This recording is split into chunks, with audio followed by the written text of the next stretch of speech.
From a young age, I was told to never talk to strangers, and through my childhood I never did. However, in adult life things change. There is more reason to talk to people you don't know, especially when lonely. When I became a truck driver, the long and empty roads got the better of me, and I'd start giving lifts to hitchhikers who were going to the same place I was. It was the perfect solution for my loneliness, and often I would become friends with the people I gave lifts to. My job was absolutely perfect until that one November night. I had dropped off my cargo at the designated warehouse and was on my way back to the depot. It was going to be a long drive through the night. A few hours into the drive, I saw a man at the side of the road, with a black bag and a plaque, reading the exact same place I was going. Usually past a certain time, I would ignore it and continue my journey, but something about this man made me feel like I owed it to him, and I could do with some company on the journey away. I pulled over, opened my window, and asked him where he was going, even though I had already read the sign. He just pointed at his plaque and looked up at me. Something about him made me uneasy, but it was too late now, and I told him to hop in. This was a huge mistake. The man climbed in and sat in the passenger seat. He was dressed completely in black, with a silver chain spilling out of the top of his overcoat. At first, I was hesitant. Then I got myself together and shook his hand. It was very cold. Not the kind of cold when it has been chilly outside, but the kind when someone has a fever, a wet, clammy, unnatural cold. I looked at his face. He looked like he was in his late 50s with a gray beard and harsh eyes that put you in your place. I cleared my throat and introduced myself. He sent back a rough mumble that didn't sound like a name. All I said was, "Pleased to meet you," and I got back on the road. I decided it was best to not try to talk too much to the man unless he talked to me first, because he didn't look like the kind of guy that you'd want to say the wrong thing to. After a couple of minutes, I began to notice how he was constantly rummaging inside the bag. It was making a rather unnerving clinking sound of metal hitting other metal. After an hour of driving, the man had not stopped rummaging inside the bag. I had also noticed that he had been staring at me for some time now, which was creeping me out massively. It made my skin crawl. On most occasions, if I have a passenger who is not particularly communicative, I would put on the radio, but mine had stopped working last week and I still need to get it fixed. In an effort to stop him staring at me, I asked him what's in the bag. I immediately regretted it. He looked right at me and said in a raspy voice to mind my own business.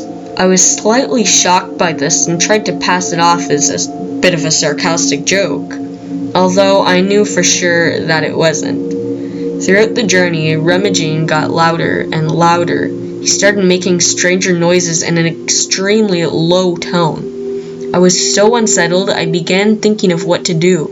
I could not go another 3 hours with this man in my truck. He was now clanging whatever was in his bag very hard. Then he stopped and started scraping what sounded like a knife against something else. I had had enough of this guy and pulled to the side of the road. I didn't want to confront this guy, but I asked him once more, "What's in the bag?" Once again he responded with, "Mind your own business." I nodded and said that we had punctured a tire at the back and asked him if he'd mind checking it out whilst I got the repair kit. He looked at me with a look of complete hatred and got out of the truck and went around to the back. I put my foot on the gas and drove. I saw him in my taillights stare after me with that look like a smile spread across his face. His hands looked like they were covered in blood. I still see that image every time I close my eyes. I made it back to the depot, trying desperately to forget the man. Then I realized that he had left his bag. Obviously, I could not help but look in it, but I wish I hadn't.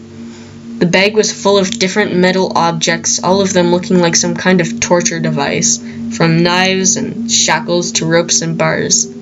I then realized they were all covered in blood. I don't know why I didn't turn the bag into the police, but I thought that because it had my fingerprints on it, it would not end well for me.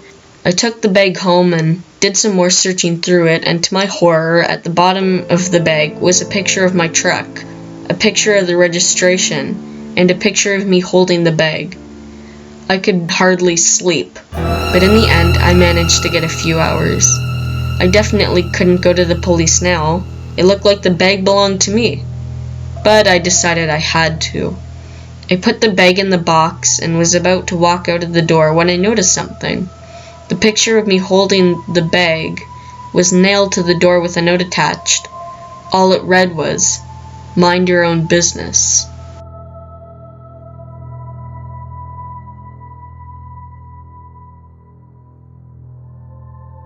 I have been a truck driver for some time now, and I have experienced many things on the road. Some have stayed with me for years, while some will probably stay with me forever. One of these experiences will for sure stay with me until the day I die. I had been placed on a very long journey, taking a load of 10 hours cross-county. There was nothing but dreadful music on the radio, and I was beginning to get tired. It had got dark some time ago, and was now extremely late. I decided to call in for the night at the next motel I came across. I didn't even care if it was a bad one. I now really wish I had. I pulled up and looked around. The place was awful. The paint was peeling off the walls, the windows were dirty, and there were multiple letters missing from the sign. The strangest part was that there were no cars in the parking lot. On any other occasion, I'd have taken that was a strong warning to stay away, but I'd been driving all day and did not have the energy to get back in the truck and drive somewhere else. I went over to the reception and there was no one there. I rang the bell and still no one came. I waited a few more minutes, repeatedly ringing the bell. Annoyed, I turned around and began to walk away, but then I heard a voice. I looked around to see an elderly man with very few teeth grinning at me. He welcomed me to the motel and asked me if he could be of assistance. I told him that I needed a room for the night and that I'd like a room with a view of my truck. I always ask this at motels. It just makes me feel more secure for some reason. He fumbled around for a bit and then threw me a key with a room number on it. I paid him up front because I'd been setting off early in the morning. As I was walking up the stairs, I heard him say in a muffled tone, "You have a great night's sleep." He then chuckled to himself quietly. This should have creeped me out, but I was far too exhausted to care. The first thing I noticed when I entered my room was that it was not facing my truck like I'd asked. Instead, just the dumpsters on one side of the building. The bed was comfy and the room was big, but I couldn't help but feel that something wasn't right. There were stains on the carpet, dark stains. The walls were covered in marks and there was something in a plastic bin in the bath. I couldn't tell what it was, but it was big. I lifted the top to see in and I was almost sick. Inside was the head of a pig, not nicely served like a butcher would do, but a deep, rough cut. This was absolutely disgusting, but as the walls were crawling with cockroaches anyways, I decided it was best not to use the shower or bath and drew the curtains across. I tried to forget about what I had seen. I had awoke not to the sound of my alarm clock, but the sound of voices outside my room. It was 2 a.m. Who would be out of bed at that time? I just assumed it was another guest and tried to get back to sleep, but before I could, I heard the unmistakable sound of a key in the lock. I flew out of bed and into the bathroom and immediately hid in the tub, trying to ignore the pig's head that lay next to me. The curtain was drawn across, but I could see a small amount through a moth-eaten hole in the curtain. I heard the door swing open and the sound of footsteps as someone entered the room. I peeked through the hole to see a man in a ski mask walk over to my bed. He had something in his hand. The man threw off the covers and cursed. I then heard the voice of the man from the reception whisper, "What's wrong?" The man in the ski mask responded, "He's not there. He must have left earlier than we thought he would." I then saw the man start leaving and a huge amount of relief washed over me. Then he stopped, turned around, and walked straight into the bathroom. It felt like my heart had stopped beating. I tried to flatten myself into the bottom of the tub, although I knew it wouldn't do much good. He stood there for a good few minutes. I then heard the man cough, spit something into the sink, and leave. When I was sure that they were gone, I got out, grabbed my bag, and left. I used the emergency exit at the side of the building. I ran around to my truck and got in, started the engine, and drove. As I was leaving, I saw something in the window, staring at me, grinning his nasty, toothless grin. I didn't look back and got out of there. I'd driven nearly 20 miles when I was pulled over by a highway patrolman. He asked me if I was aware that my back doors were hanging open. I told him no and went to check it out. A large amount of my load had been stolen, and many other boxes had been slashed open. I told the patrolman everything about the motel, what had happened to me. He shook his head in disbelief and told me something that made me gasp. That motel 20 miles up the road? The owner died there 4 years ago, and it's been abandoned ever since.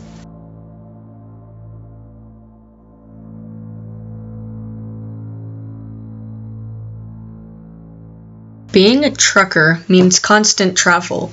Constant travel means constant change, and constant change means constant danger. This was something I had to accept when I took the job all those years ago. But back then, I thought that nothing would ever happen to me. There was no chance of me running into danger. I was completely invincible behind the wheel of my rig. But hell was I wrong. I'd crossed the state border a while ago, and my eyes were starting to get heavy. I hadn't seen anyone else on the road for miles, and I was getting bored of listening to chat show after chat show. Suddenly, the truck started slowing down. I put my foot down harder on the pedal, but it had no effect. I shook myself wide awake and sat up. My truck rolled a few more meters, then it came to a halt. I just sat there for a minute, confused, before I unclipped my belt and climbed out. I quickly came to the realization that I had run out of fuel. I was pretty pissed at myself for not paying more attention and thinking about it. I did hear the warning beep some time ago. I was about to call my boss when I heard a voice from behind me. I span around real fast, holding my phone as if it were a weapon. The man slowly approaching me looked to be in his early 40s, with graying hair and a mustache. He seemed to be chewing a lump of tobacco and walking with a slight limp. "Looks like you're out of gas," he croaked, still approaching me. I shrugged and told him that I'm fine, and started to walk back towards the truck. "I got a place not so far from here where I could get you some fuel." I didn't believe him. Too many things didn't add up. Why was he just out here, at this location, at this time, just as I broke down? I said that I already had some in the back and I didn't need any help. I got in and locked the doors. I just wanted this man to go away. I saw him walk off into the tree line and disappear. I called my boss and he said he'd sent someone out to tow me, but they might take some time. I ended up falling asleep where I sat, feeling much more secure with my doors locked and the man gone. I woke up some time later and realized that I was moving. I was confused at first, but then remembered that someone had been sent out to tow my truck. I wondered why they didn't wake me up, but maybe they tried? I'm a deep sleeper, and the doors were locked.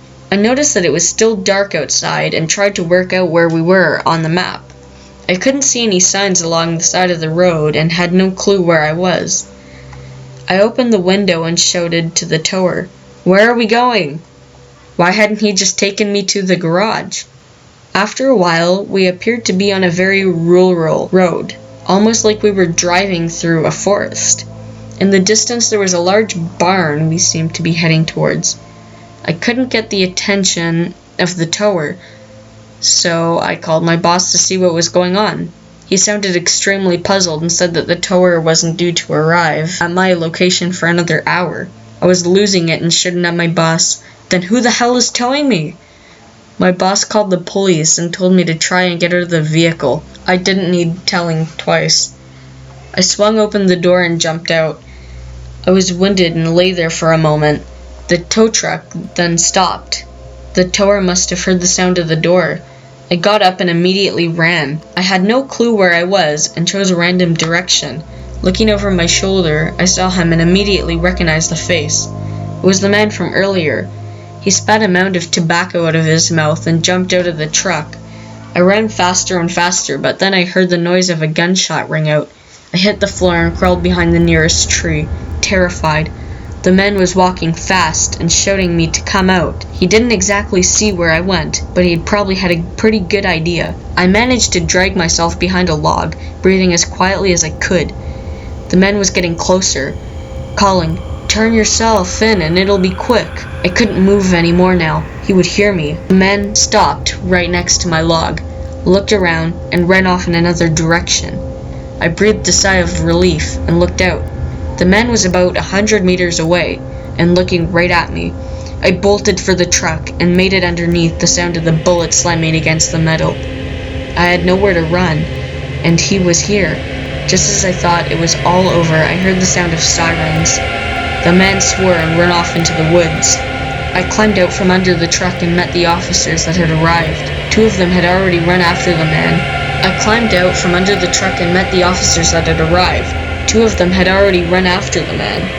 They asked me what had happened and took me back to the station for questioning. I answered all of their questions and told them about the barn I was being towed to. It was inspected and sealed off. When asking what they found, I was told that it was best I didn't know. I can only imagine what would have happened to me if I had stayed in the truck. However, I do know one thing. That man is still on the loose.